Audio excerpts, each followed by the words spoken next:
I feel the decline of the US over the past 2 years is like a fall off a cliff. Including the US judicial system, law enforcement agencies, the US legislative system, and its medical, healthcare and scientific communities. All are decaying so rapidly that it is hard to imagine what an empire America used to be. Why? Because America was infected from the Chinese Communist Party ruling the country like rogue and mafia. Remember in 2017 when I spoke at a press conference in Washington, D.C., I spoke to the entire world. The darkness has arrived.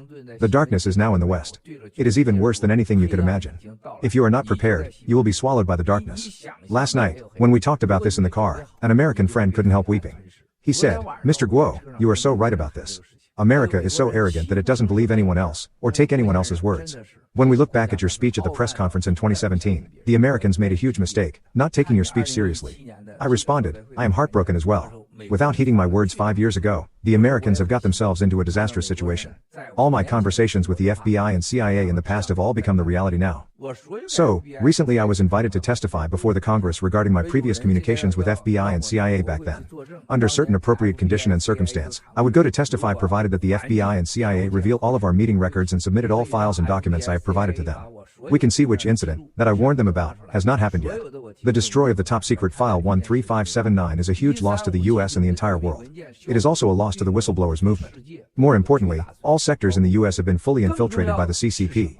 I remember once I had a meeting with CIA and I mentioned the following. I asked, "Have you ever considered watching out for CCP in terms of logistics?" They said, "There is nothing CCP can do to the logistics.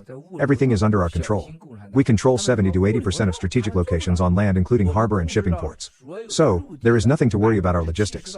After I arrived in the US and met with agents from CIA and FBI, I realized how bureaucratic they are. Their internal politics and infighting are comparable to that of the CCP, if not worse. In some aspects, they are even less efficient than the CCP. Their bureaucracy is terrible. Nowadays, the majority of global logistics are currently owned or controlled by the CCP.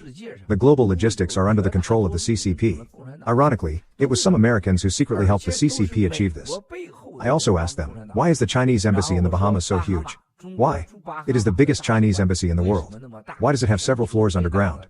Why a 500,000 square meters project of China overseas, a subsidiary of China Construction International, was to build next to it? The project includes hotels and resorts. Why is that project connected to the embassy? They are just one wall apart. Across the bay is the Key West, Florida. It is the Florida's southernmost point. That's the seaport where most of the US submarines go to sea. Same with the seaport in San Diego. You can take a look at San Diego and see what investments CCP has made over there. CIA and FBI never took my word seriously. So, I may just flatter myself, right? I told that American friend yesterday, I feel so bad about this kind of things happened in the US, it caused so much harm and damage to American people.